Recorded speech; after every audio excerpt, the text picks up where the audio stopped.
Plein de l'actualité ce mercredi, l'ouverture cet après-midi à Paris du forum Aspen Europe-Afrique. Thème de cette 11e édition, nouvelle connexion, nouveaux partenariats.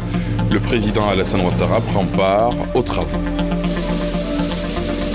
Ici à Abidjan, s'est ouvert ce matin le 7e congrès de la Société africaine de la parasitologie. Le congrès de 72 heures sera l'occasion de réfléchir et d'échanger entre chercheurs du domaine de la parasitologie et de la mycologie. La 22e journée internationale des personnes handicapées a été célébrée aujourd'hui par la Confédération des organisations des personnes handicapées de Côte d'Ivoire. Les préoccupations des handicapés ont été transmises au gouvernement. Et puis, on connaît depuis quelques instants seulement les affiches de la phase de groupe de la CAN 2015. La Côte d'Ivoire sera dans la poule D avec le Cameroun, le Mali et la Guinée-Conakry. Le tournoi se tiendra en Guinée équatoriale du 17 janvier au 8 février 2015. Voilà pour le sommaire, c'est l'heure de la grande édition. Bonsoir à tous et bienvenue. Et ce mercredi, EcoPlus vous propose un focus sur la bourse de sous-traitance de Côte d'Ivoire. Quelles sont ses difficultés, les défis qu'elle doit relever et ses perspectives? Les éléments de réponse à suivre dans EcoPlus, ce sera dans une dizaine de minutes. Mais avant, ces images de la 11e édition du forum Aspen Europe-Afrique, ouvert ce mercredi à Paris. Cette 11e édition, basée sur les évolutions technologiques, s'articule autour du thème « Nouvelle connexion, nouveaux partenaires ». Le président de la République, Alassane Ouattara, prend part à ce forum qui prendra fin demain dans la capitale française. Ce jeudi, le chef de l'État se prononcera sur les grands défis stratégiques auxquels l'Afrique est confrontée dans sa relation avec l'Europe. Le président Ouattara aura aussi un tête-à-tête avec son homologue français demain à 15h. Retour ici à Abidjan où s'est ouvert ce matin le 7e congrès de la Société africaine de la parasitologie. Le congrès de 72 heures sera l'occasion de réfléchir et d'échanger entre chercheurs du domaine de la parasitologie et de la mycologie. Félix Amani, Grace Kando. La parasitologie est la science qui étudie les parasites et les affections. Ces parasites sont cause de plusieurs maladies, dont le paludisme et la bilharziose. Ce 7e congrès de la Société africaine de parasitologie, le premier du genre en Côte d'Ivoire, est une plateforme de réflexion et d'échange entre les chercheurs et autres professionnels exerçant dans les domaines de la parasitologie et la mycologie venus de plusieurs pays d'Afrique. Malgré la mise en œuvre de quelques programmes nationaux et internationaux de lutte contre les parasitoses, celle-ci demeure très répandue en Afrique et continue d'être une entrave importante au développement économique et social de notre continent. Nous devons de nous mobiliser, nous d'abord, les Africains les plus concernés, afin d'aider nos États à trouver les moyens nécessaires pour accentuer et approfondir les moyens de lutte afin d'aller au contrôle et à l'élimination de ces parasitoses, comme cela a été fait dans les pays occidentaux. Selon le ministre de l'Enseignement supérieur et de la Recherche scientifique, plusieurs actions ont été menées dans le domaine de la parasitologie. Cependant, des efforts restent à faire. Ont été mis en place divers programmes nationaux de lutte contre les affections parasitaires. La recherche a permis une meilleure connaissance de la biologie et de la pathogénicité des parasites ainsi que des facteurs favorisant leur expansion. Cependant, l'élimination de ces affections parasitaires et mycosiques demeure un défi pour nos pays et exige l'engagement de tous. Ce 7e congrès a été également une occasion de rendre un hommage à feu professeur Koné Moussa, l'un des pionniers de la Société africaine de parasitologie. La 22e journée internationale des personnes handicapées a été célébrée aujourd'hui par la Confédération des organisations des personnes handicapées de Côte d'Ivoire. Les préoccupations des handicapés ont été transmises au ministre d'État, ministre de l'Emploi, des Affaires sociales et de la formation professionnelle, à Créa-Sémian, Herman Niamien. Pour la célébration de la Journée internationale des personnes handicapées, toutes les associations membres de la Confédération des organisations des personnes handicapées de Côte d'Ivoire étaient présentes au district d'Abidjan. Cette journée instituée par les Nations Unies est l'occasion de réaffirmer certains principes de base trop souvent oubliés, notamment la reconnaissance de droits fondamentaux comme l'éducation ou l'accès au travail. Justement, l'accès au travail reste à ce jour la plus grande préoccupation des handicapés de Côte d'Ivoire, même s'ils reconnaissent que le gouvernement mène déjà des actions en leur faveur. Il faut dire que le recrutement a été sur nos revendications. Nous ne savions pas que le gouvernement pouvait nous apporter beaucoup plus dans l'auto-emploi, dans l'entrepreneuriat. Vous le savez, les personnes handicapées sont beaucoup artistes et artisans. Le ministre d'État, ministre de l'Emploi, des Affaires sociales et de la formation professionnelle, souligne que l'État est conscient des difficultés que vivent les personnes handicapées. Il les a assurés que bientôt, leurs préoccupations connaîtront des réponses satisfaisantes. La question du siège, pour moi, je vous dis, c'est une question qui est réglée.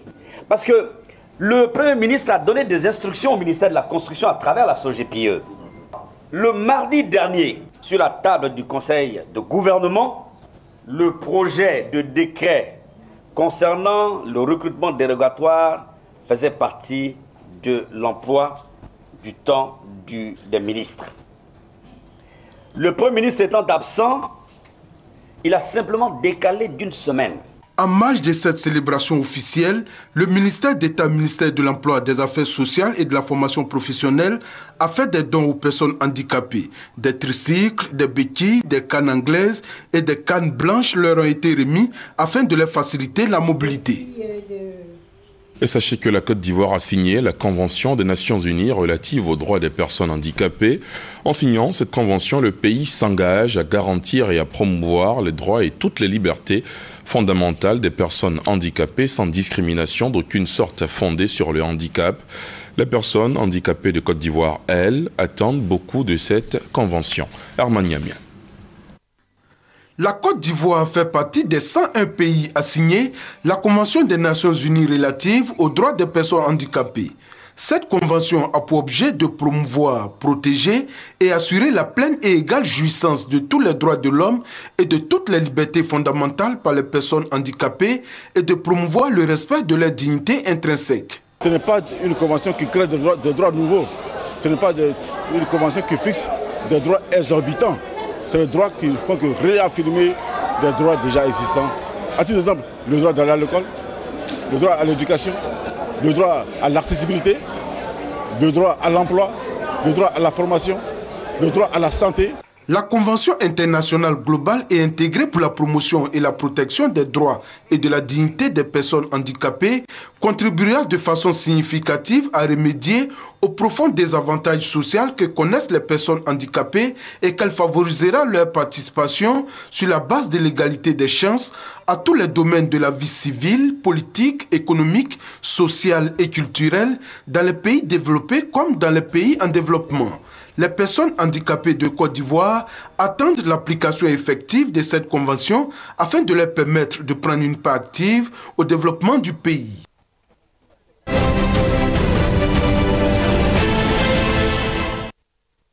Place maintenant donc à EcoPlus et ce soir, le service économie de la rédaction jette un regard sur les missions, les difficultés et les défis à relever par la Bourse de sous-traitance et de partenariat de Côte d'Ivoire, BSTPCI.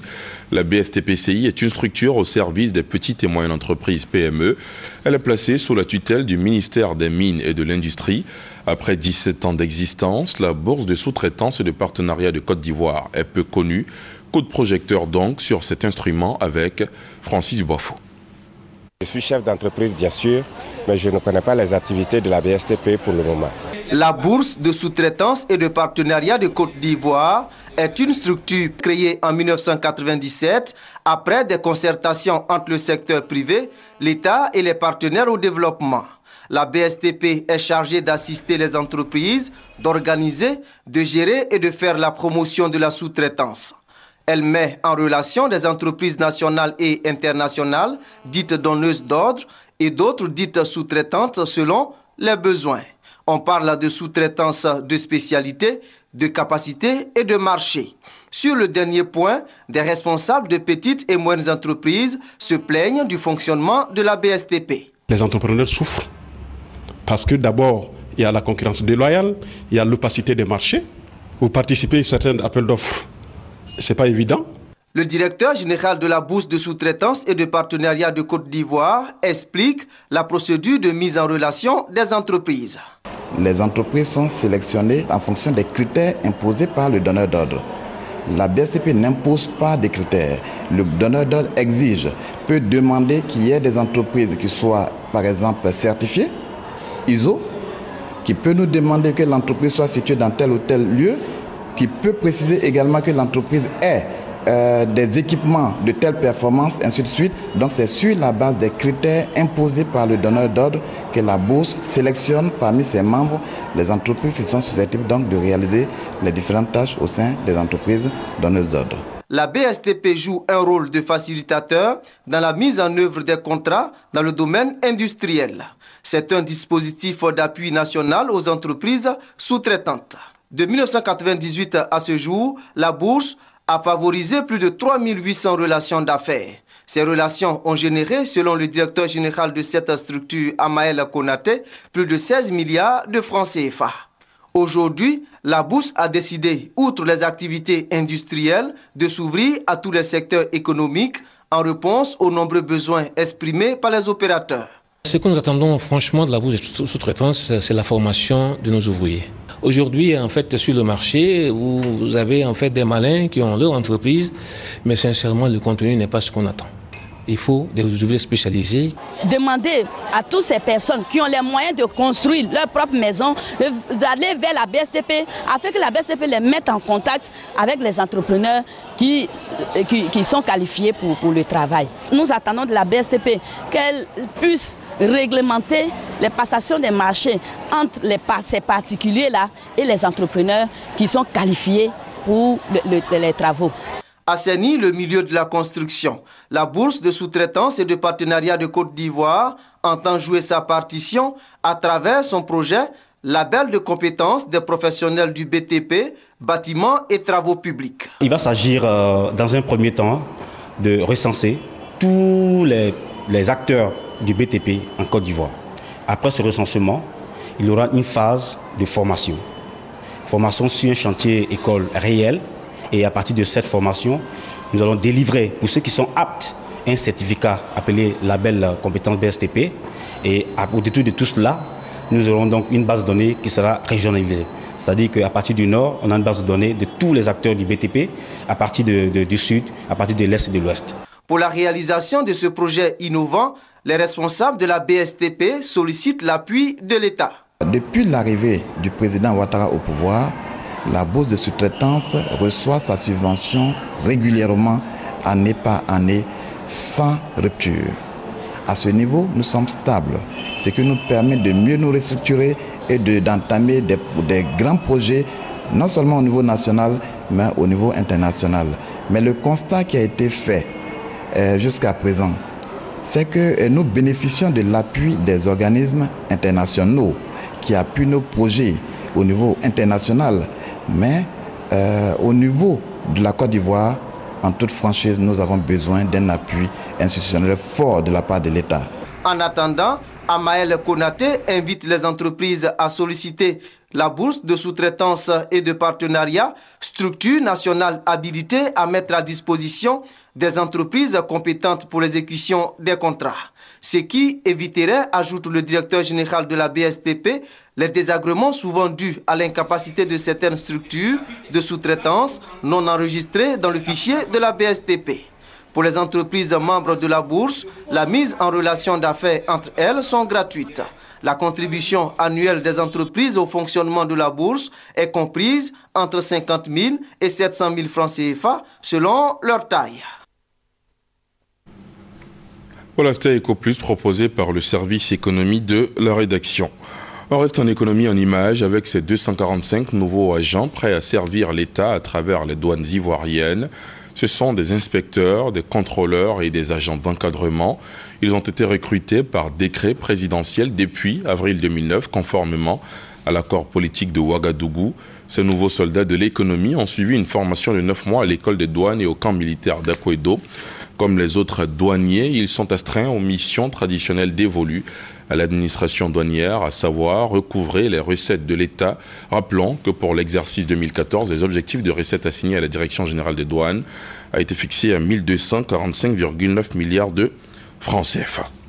Dans un autre registre, la deuxième édition des Journées du citoyen et de la cohésion des forces terrestres. Elle s'est déroulée à l'ancien camp militaire d'Akouedo en présence du chef d'état-major général des forces républicaines de Côte d'Ivoire. Cette journée a pour objectif de consolider la fraternité d'armes au sein des forces terrestres et de raffermir les liens armées-nation. Abou Sanogo. Ces journées exclusivement dédiées chaque année à un millier de membres de la société civile ont pour objectif de consolider la fraternité d'âme au sein des forces terrestres, entre les autres forces militaires et paramilitaires et raffermir le lien armée-nation. Placé sous la présidence du chef d'état-major général des forces républicaines de Côte d'Ivoire, le général de corps d'armée Soumeïla Bakayoko, ces journées portes ouvertes ont offert aux visiteurs l'opportunité de s'imprégner du fonctionnement de l'institution militaire en général et de celui des forces terrestres en particulier. Ainsi, les participants, composés en majorité d'étudiants de grandes écoles, de représentants de la société civile et des institutions étatiques, ainsi que des parlementaires, ont été instruits lors des différents ateliers initiatiques sur le fonctionnement général de l'armée, notamment sur les principes et vertus du défilé militaire, la connaissance des grades, l'armement et le matériel roulant utilisé par les forces terrestres.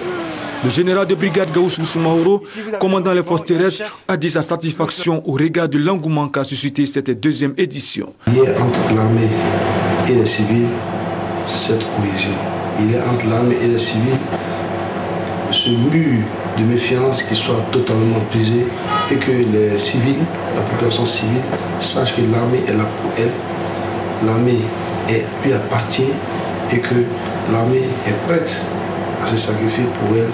Les militaires qui veulent remporter la bataille du rapprochement avec la population ont convié les participants à une séance de saut en parachute exécutée par le lieutenant-colonel Jean-Hubert Wassena et ses hommes. Les manifestations se sont achevées par un défilé militaire auquel ont pris part des membres de la société civile. Le taux de criminalité est en baisse dans le pays, c'est ce qui ressort du bilan des activités de la police nationale à Yamoussoukro. Cependant, Bouaké et Bandoukou sont des zones où les bandits troublent la quiétude des citoyens. Des propositions seront faites et des actions menées pour assurer la protection des personnes et des biens. On fait le point avec Kwadjo Kwame. Yamoussoukro a abrité le séminaire bilan regroupant les préfets de police et les directeurs centraux de la police nationale. Au centre des préoccupations de cette rencontre de 3 jours, le bilan des activités des services de police. Envisager les corrections nécessaires et arrêter le plan d'action au titre de l'année 2015. Le bilan des 3 dernières années fait état des reculs du taux de criminalité. Cependant, Bouaké et Bandoukou sont des zones où les bandits dictent encore leurs lois. En termes de criminalité, ces villes surplantent certaines communes d'Abidjan.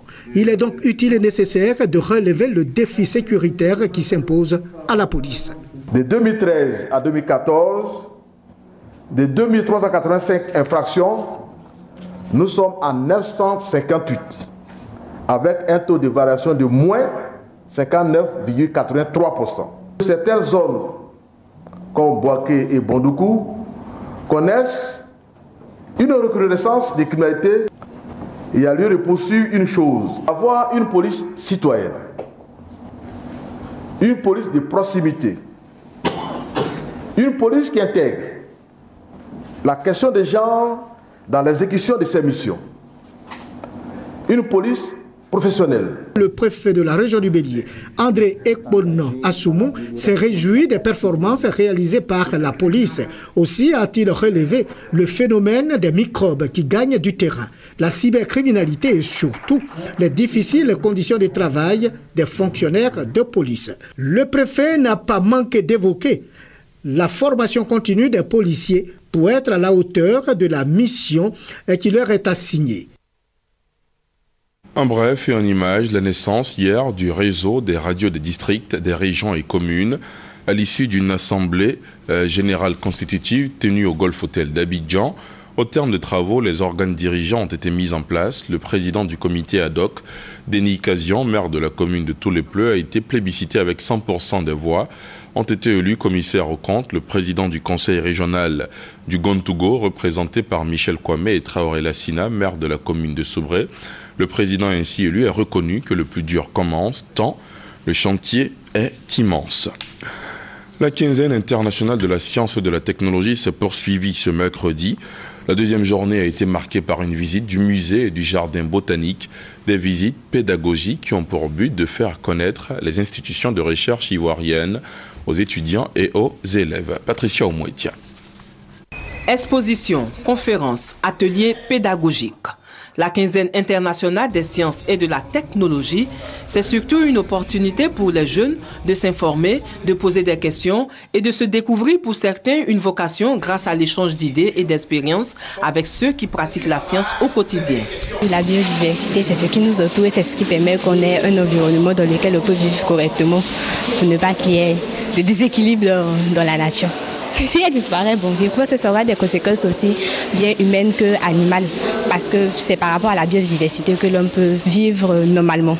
Et le but de la quinzaine, c'est d'ouvrir la science donc, au public. C'est-à-dire en 2 semaines d'essayer d'expliquer qu'est-ce que c'est que la science et de montrer ce que les scientifiques font. Et cette visite spécifique avec les élèves, ça s'appelle donc la biodiversité expliquée aux enfants. Donc c'est une des étapes donc, de cette quinzaine. C'est également des expositions au jardin botanique de Cocody et des conférences sur le changement climatique. Il y a 2 choses qui sont importantes. C'est que quand on explique le changement climatique aux enfants, on leur permet aussi de comprendre les comportements environnementaux. Les enfants d'aujourd'hui que nous arrivons à former sur ces conséquences sont des adultes responsables pour demain. Ce sont aussi des personnes qui vont rentrer à la maison et qui vont aussi parler avec leurs parents et qui vont nous aider tous à changer de comportement de telle sorte qu'on soit plus respectueux de notre environnement. La quinzaine internationale des sciences et de la technologie fait partie des stratégies pour réussir le passage vers une nouvelle dynamique scientifique basée sur la formation et le savoir. En politique, le Rassemblement des jeunes républicains a tenu récemment à la rue Le Pic sa première assemblée générale extraordinaire. Les délégués régionaux, départementaux, les présidents communaux, les délégués de sous-préfecture, tous ont pris part aux échanges.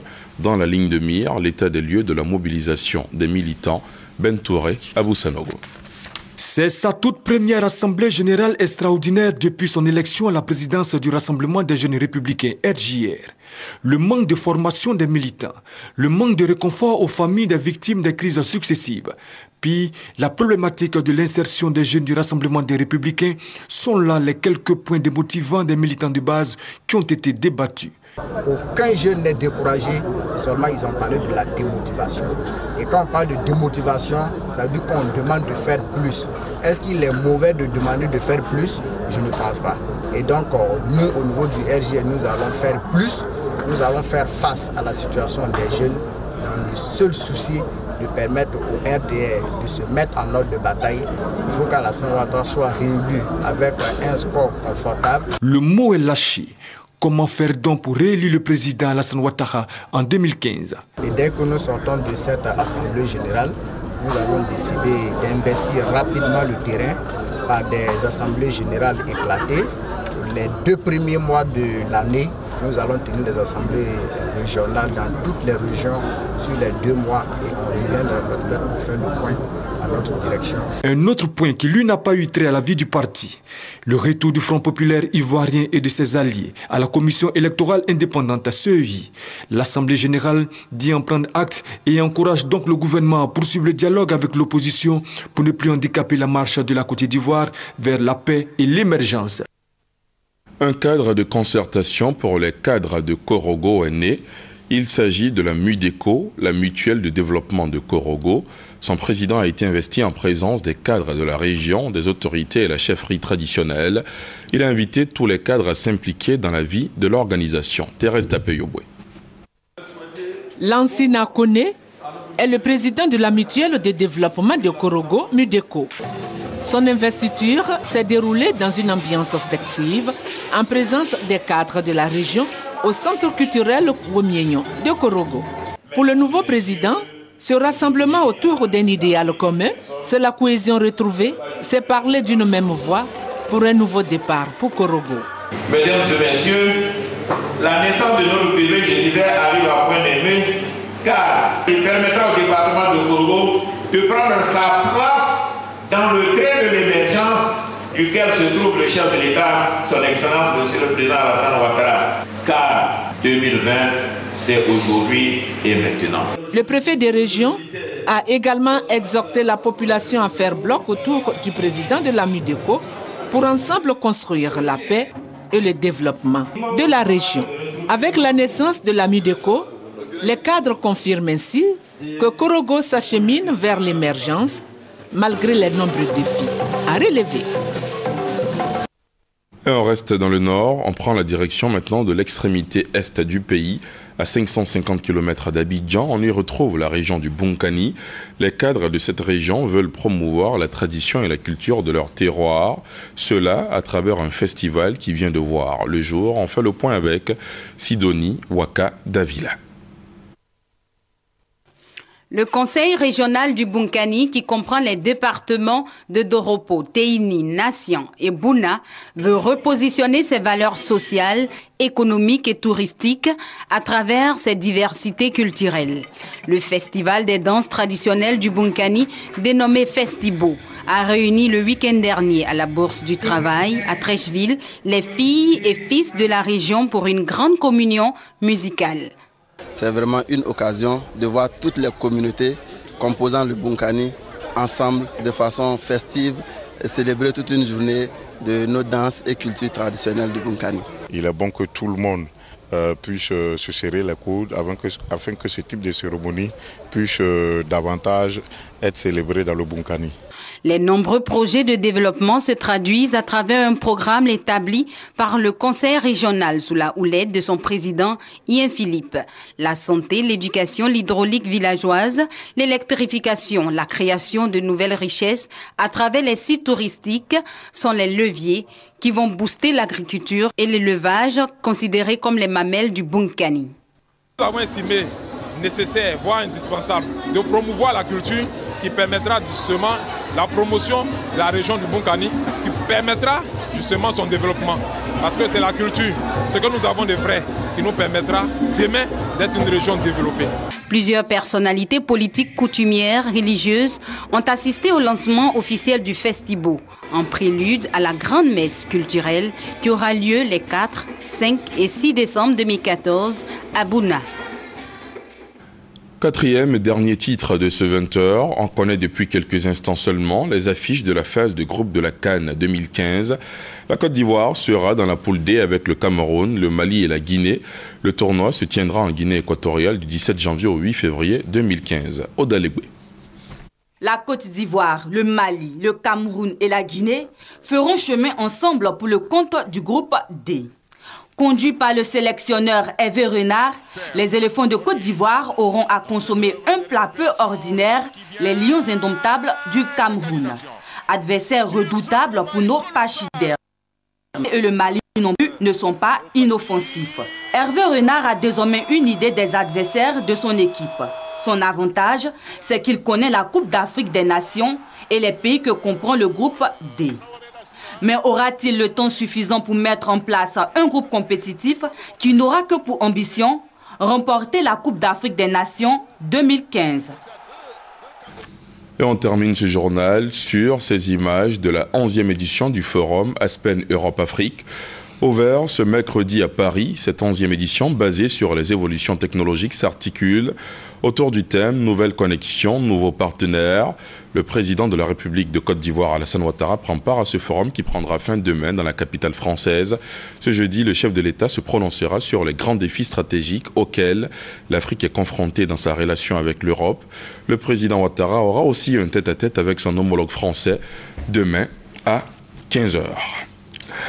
Et c'est la fin de ce journal. Merci de l'avoir suivi. À très vite.